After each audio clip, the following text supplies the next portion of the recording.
welcome once again to EWTN's Bookmark. I'm Doug Keck, your host. Joining us from Australia, from our studios there, is author Steve Lawrence. His book is The Tiny Book for Giant Men, and it's available through Perusia Media. And welcome, Steve, to EWTN's Bookmark. Great to have you on. Thanks so much, Doug. Great to be on. Now, you wrote The Tiny Book for Giant Men. Now, are you tiny or giant? Well, the idea is that I'm actually, hopefully both. The idea is, so it's, I'm actually 2 meters tall, so actually I am a physical tall man. But the notion here really of being tiny and giant is really the juxtaposition of, you know, I hope becoming great by being small, and like Saint Therese or you know, when Jesus talks about being a servant or a child, that's a way of humble service. So that's the idea, is to become great through, not unlike Mary, whose Magnificat we hear today in the Visitation on this feast. It's already the feast. It's already the 31st in Australia. We're early morning here. Right. But yeah, the idea of, you know, being raised up by being low and humble. Okay. Right in the beginning of the book, you have several endorsements, where it says this wonderful little book is a series of letters, Steve Lawrence's 3 sons, each letter focusing on a particular virtue and really focusing on the idea of aiming for greatness as a man. And the sons are Don, Jerome, and Ambrose.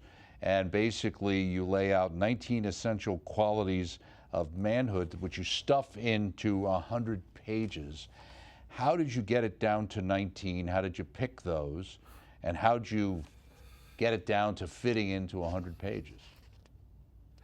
Well, the idea had been to write a book for men, probably for the last 10 or 12 years, was resonating in my own heart. And I thought to myself, over a long time, how am I going to write this? And then I realized, in order for me to really write what's deeply in my heart and authentic and not really worry about, let's say, a market, so to speak, I thought I want to write this to my sons and make this a personal letter to them. And so I set out to do that. I bought myself a physical journal, and I decided that I would write it in the pages of that journal and not make it long and fluffy. And so I really did it as a way of something that extended out of my morning prayer time. I wrote it during COVID time, so I had a lot of time. There was nowhere to go. And so I had a long prayer time. And then after that, I set out to write what I thought would be a chapter at a time. And I didn't really map it out. I didn't really decide to plan it. I'm not a particularly great planner, but I thought it would be something that I would do. And each day I had this idea that it would resonate, and I decided on the theme per day. Obviously, there were certain stories that I wanted to tell and ideas that I wanted to share. So, for example, I might sort of think, okay, today I want to write about tenderness, and then I set out to write about that. It would usually be 3, 4, 5 or 6 pages, something like that, handwritten, and then one after the other. Over a period of a couple of months, I concluded it, and that's really how I did it. And how did you decide what order you would list the chapters in? Well, I didn't really, it was, I think, an inspiration, the idea of the ordering. I decided that I would, what emerged for that day was what I wanted to write about. And so I thought, well, this is my, what's in my heart today. I think it's important. Yeah, that was really how I did it. I didn't really map it in that sense. I suppose if you'll find, for example, when you look at the early chapter, one early chapter might be, for example, recreation. And I wanted to sort of, how do we put the Lord first in our life? How do we really make prayer and worship a big part of it, but also living out the idea of letting everything be received. So rather than just starting with practical things like money or, you know, I don't know, courage, rather let everything come from the Lord. Let everything be received and enter into a spirit of, you know, recreation, and let everything be conceived from God. So that was really how I sort of moved, and then one thing led to the other. Right. Let me jump to that on chapter 3, being in recreation, and you talk about Father's Day in relation to this, I guess, when you wrote it, and that our first priority is relational, and I would encourage you always to give prominent place in your life to recreation. Why recreation? Well, I guess this chapter was a bit inspired by the book that refers to Leisure, the Basis of Culture by Joseph Pieper. And I guess we live in a world that is always looking at productivity and producing and activity. And I wanted to focus on what I've learned is that I think our life is more fruitful and more effective when we begin by spending time with God, when we begin by putting relationships in proper order, when we make sure that we actually have time with people. You know, for example, my wife Annie and I, one of our first thing we do is have a cup of coffee in the morning, and then I have my prayer time. And that's actually a very important thing to do, even if it's only 10 minutes and we've got to race off afterwards. And then there are times that family time needs together, might be an evening or, you know, games evening on a Sunday or once a week, things like that. And I think these are actually at the heart of our fruitfulness in our life.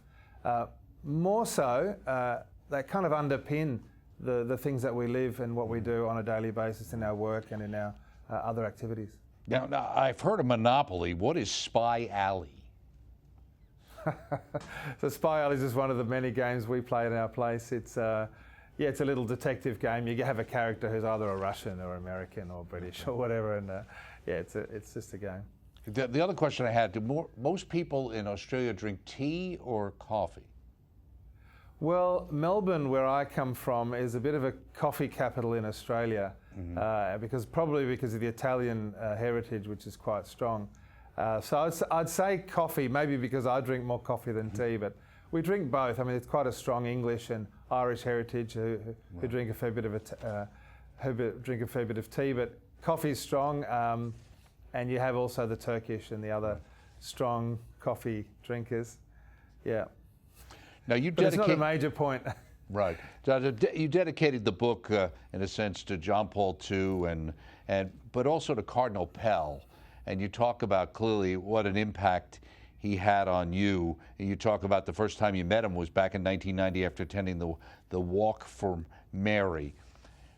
What is it about your particular life or your upbringing that made you so oriented towards your Catholic faith, considering, you know, you were a professional footballer? Well, I guess, before I became a professional footballer, and probably the sporting heritage comes from my dad, who played Test cricket, international cricket for South Africa, where I was born.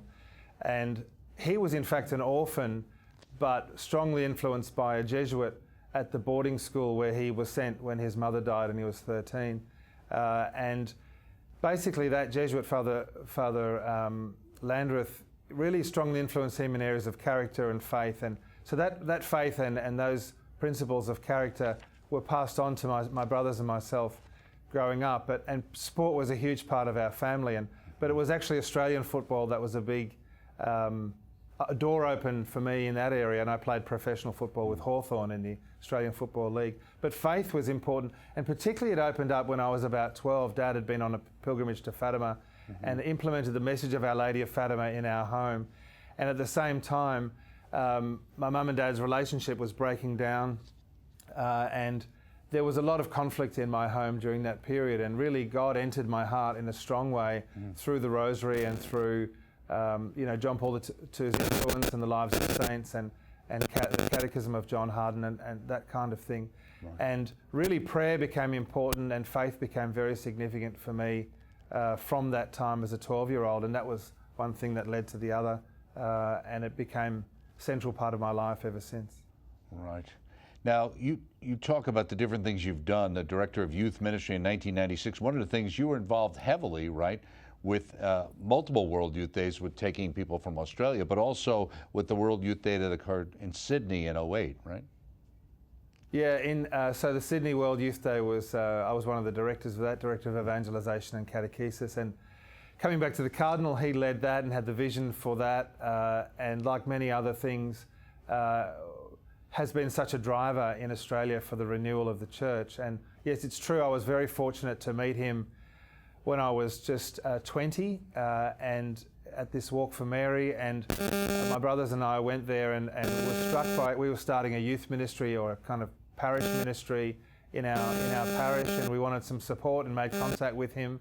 And from that time, a friendship developed, and he was very supportive and encouraging. And my wife Annie and I have had him around for dinner many times, and I had the great great benefit of working under him in youth ministry in Melbourne, University Chaplaincy in Sydney, and World Youth Day in Sydney. So I not only have had a close friendship with him, but also the great blessing of working under him. And he was a fantastic man to work for. He gave very clear and broad parameters, great deal of support, and a lot of freedom and encouragement. And that was my experience of him. And he was a lot of fun. He was always gave great advice, very simple, sometimes quite strong, challenging advice. So yeah, he's greatly missed, but of course his witness remains with us, and also his intercession from heaven. So I do feel close to him. I had the good fortune of visiting him in Rome 2 months before he died, not knowing, of course, that he would be gone from this world. But I was with two of my sons. We were travelling in Europe, and we had lunch with him, and we had a 4-hour lunch, which was typical of his generosity. And he was in great form. He was a lot of fun. He was teasing and interested in the boys and interested in what things were going on for us. And the conversation was always wide-ranging and instructive and edifying. So yeah, it was very sad to know that he had died when he did, and he seemed to still have so much more to do. But obviously the Lord's plan is that he would be doing it from heaven. So, what's interesting too, you talk about Cardinal Pell, he talked about one person in your family's the rudder and the other are the sails. Who was who? Well, I think Annie is definitely the rudder, and I'm much more the sails, if you can use that image. She's the one who brings stability and guidance, and I think often helps to anchor me, if I can use another image. But obviously it's just an image to sort of get an idea of. So it was really in the idea when the Cardinal asked us to move, when we were coming back from Rome, having been there for 3 years at the Emmanuel School of Mission, coming back to Australia after Jerome was conceived, he invited us to come back to Sydney. We'd originally come from Melbourne. In the meantime, he'd become Archbishop of Sydney, having been Archbishop of Melbourne, and asked me to work at Sydney University.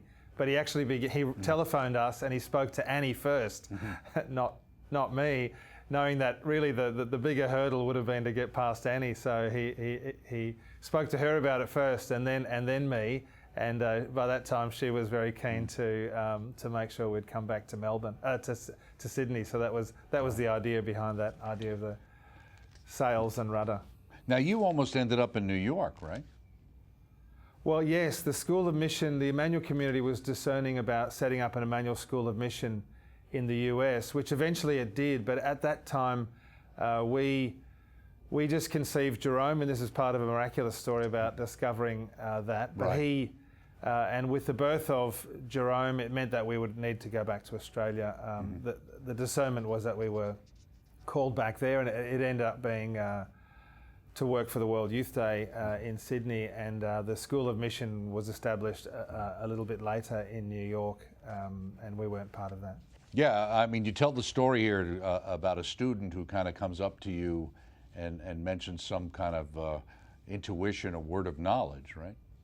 Yeah, that's right. So I was prayed over. It was really a discernment about whether to go to the US and whether to also look at developing that school and doing another international youth forum in Pennsylvania, which we'd done just the year before.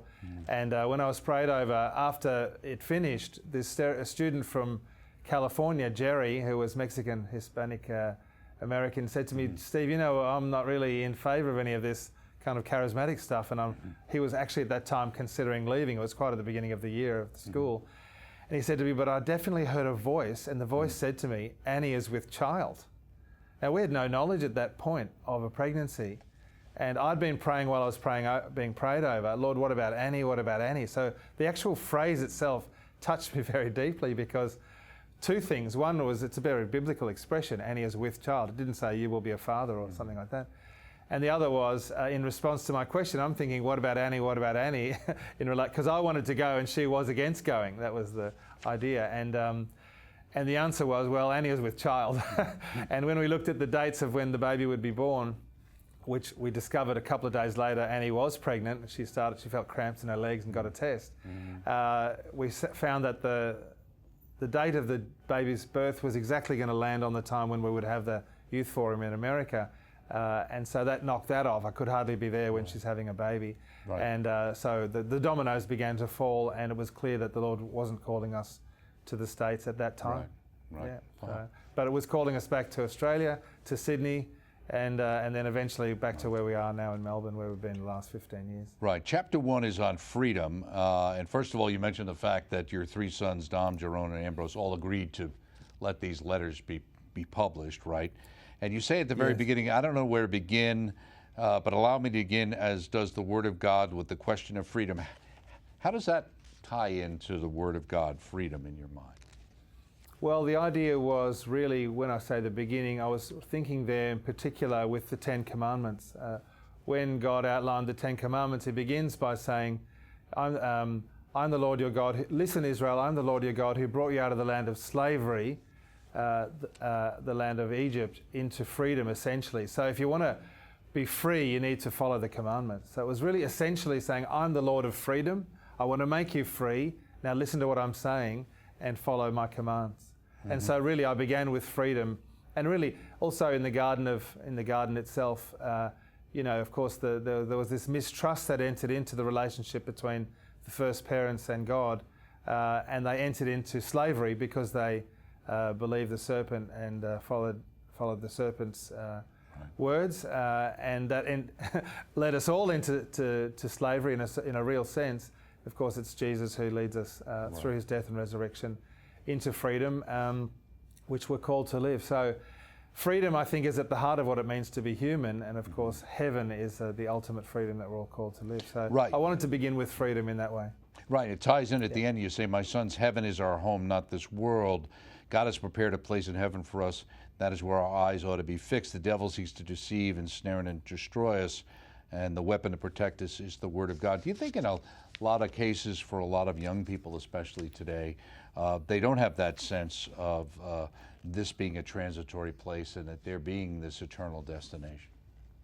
Definitely. I'm just right this week have been working with the Melbourne Archdiocese Catholic schools and looking at what are the key dimensions of Catholic education, and that supernatural, the fact that we're supernaturally created and called, is not at all in much of the Catholic education even.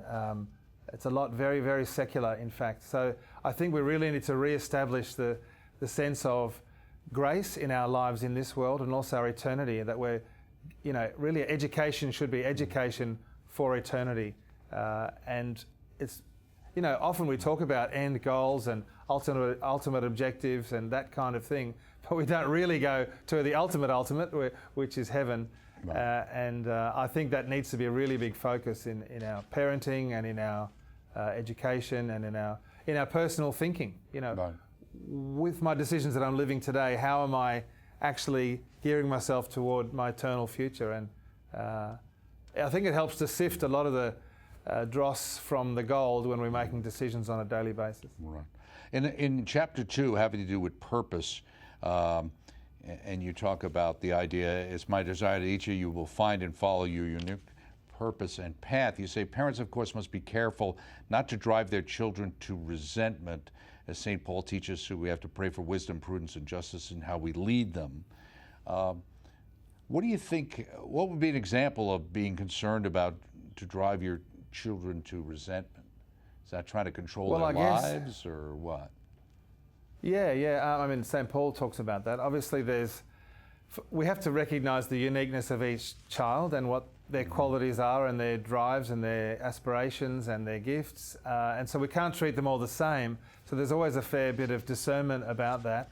And I guess the model here is of the Holy Family on the way to Jerusalem on pilgrimage, and Jesus is lost. And we have this idea, well, not he's lost to his parents, but he's finding he's got to find his way, and he's pushes himself away from his parents, not unlike any young person is drawn to do as a teenager. And I think the gospel validates this personal search that young people make, and that they need to test what their parents say against the teachers, for example, and other influences represented by the doctors of the law, and find their own personal path. And I think that Mary and Joseph give them a fair bit of scope. We know that they take a whole day to discover that he's not there. They've obviously travelled a whole day, they travel a whole day back, and then they find him on that third day. So there's, I think, not to be overbearing as parents, to give a fair bit of scope and freedom, but also to recognise that you are the authority figure. And Jesus, we know, lived under their authority and went back and grew in wisdom, age and grace. So there's this tension between exercising genuine authority, which means to make grow. In the Latin, auctoritas means to make grow. So what's going to help this child to grow is not the same as the next child. So how we handle them and how we listen to them and how we try to identify their gifts and support them at the same time, you know, prune them is an art, I guess. And I know I'm just now with we have one of my daughters living with us at the moment with her daughter, my granddaughter, and I've realised how many things as a young dad I did in relation to my oldest daughter that I would have liked to do again because I didn't do as well as I should have. But and I'm being given an opportunity to, I guess, restore some of that. So that's, you know, I think that's what I mean by that. I think if we really drive our kids to insanity, they are less likely to be receptive of what we offer. Right. You also said, and maybe that's related to it, remember, beloved sons, that even when I get old, I'll always be your father, so please respect me in that. Yeah. Well, I guess I'm half thinking of my own dad, who's still alive. He's 92, and he often would say, you know, and he exercised his authority quite gently, and I was very grateful for that, but always a lot of affection and a lot of warmth and encouragement and support.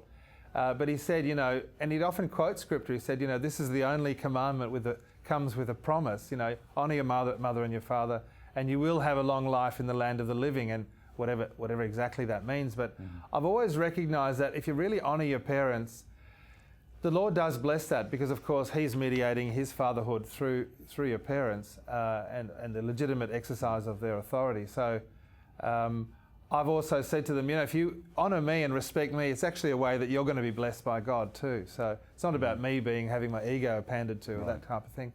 It's rather, you know, recognise that somehow in all of this, God is working and mediating Himself and making Himself present in your life, even through me, with all of my faults as a dad. Yeah. Chapter 5, having to do with guardianship or guardian. My sons, whether you're married, celibate, be a good shepherd, a gentleman, but also a warrior. Then you go on to talk about the idea that there are many forces in our world today that are seeking to push men to the peripheries, out of their place, so that evil can attack and devour the flock. And then you tell a story that's related to the time when you were the director of evangelization and catechesis for the World Youth Day. How did those two relate? Well, I guess this idea of you know, men being pushed to the periphery and not being encouraged to take their place is, I think, a spiritual force underpinning radical feminism, which is actually an attack on men. I don't mean here the kind of Christian feminism that John Paul II espoused, for example, in the theology of the body, but rather this anti-male, anti-God hatred, which is really coming from the evil one. And we see that everywhere. My federal government in Australia has just established a position against, you know, for the reform of male violent behaviour. It's quite, you know, these days, all masculinity is toxic masculinity. And I think there's a huge problem here, which of course doesn't serve women either in any way, shape or form. So, and I had an experience in that where I was being pushed by somebody quite out, even though I was responsible over that person. And so that was a force. And the Archbishop of Sydney at the time, the Archbishop of Sydney now, Anthony Fisher, was one of my bosses at and he could see it, and he said, "Don't allow yourself to be pushed to the periphery." And I was very struck by that phrase, and it made me reflect in that chapter on the man with the withered hand in the Gospel of Mark, whom Jesus heals, and he says to him a very insignificant phrase. He says, "Stand in the middle." And that man had been quite like he didn't do anything. He didn't ask Jesus to be healed, but he had his right hand was withered, and I think that symbolises, you know, let's say his masculine authority, which was somehow diminished or deformed. And Jesus healed him, but got him to take his place in the middle.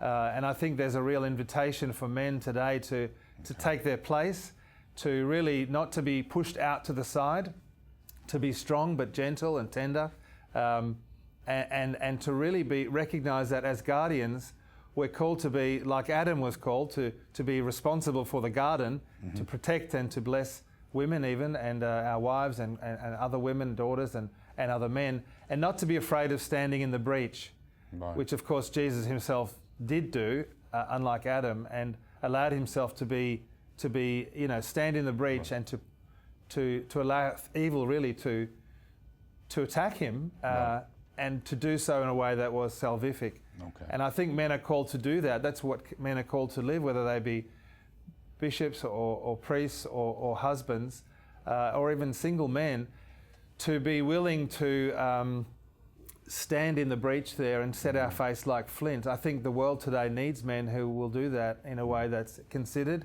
courageous, prudent too. You don't always, not every fight has to be taken up. We have to discern that. Right. But sometimes they do, and sometimes there's going to be some difficulty or suffering as a result. But we have to trust that the resurrection always is the last word. So that's what that's what that chapter's about. Let me just ask you one last thing as we close out the program. To follow up, the courage is in chapter 7. And I thought it was interesting too, because you talk about there's all various different kinds of courage. But then what was interesting, you said one of the most important acts of courage that I propose you exercise, and this is talking to your sons, regularly and unceasingly throughout your life, is to present yourself at the throne of divine mercy. How do those two go together? Well, we all need the mercy of the Lord every day, I think. And so the throne of divine mercy there I'm recommending particularly is the sacrament of confession. Mm-hmm. And it does take courage to go there, because it's a way of saying, I did this wrong, I did that wrong, or I didn't do that and I should have done it. And to trust that the Lord's mercy, his death on the cross, his shedding of his blood, is for that. And so not like very particular thing. And so he's already paid for it. So have the courage to present yourself to receive the mercy, and to allow, and also the source, whatever caused that sin. Sometimes there's deeper things going on, that the sacrament isn't just for forgiveness, but for healing, to go to the depths and to restore us and to transform us. So it does take courage, though, to have the humility to accept, I am a sinner. I may have grown a lot, but I'm a sinner, and it just seems to, I'm 55 now, and I know that's not going to change. So how do I keep presenting myself to the Lord's grace and to his mercy, and allow him to transform me, because he's the one who will do it. Very good. Well, thank you so much, author Steve Lawrence, joining us from our studios in Australia. His book, The Tiny Book for Giant Men. We could all use it, especially today, and perusiamedia.com, and also stevelawrence.com.au as well to check out this book. And thank you for joining us, Steve, and thank you all for joining us here on EWTN's Bookmark. We'll see you next time. Pleasure, Doug. Thanks for having me.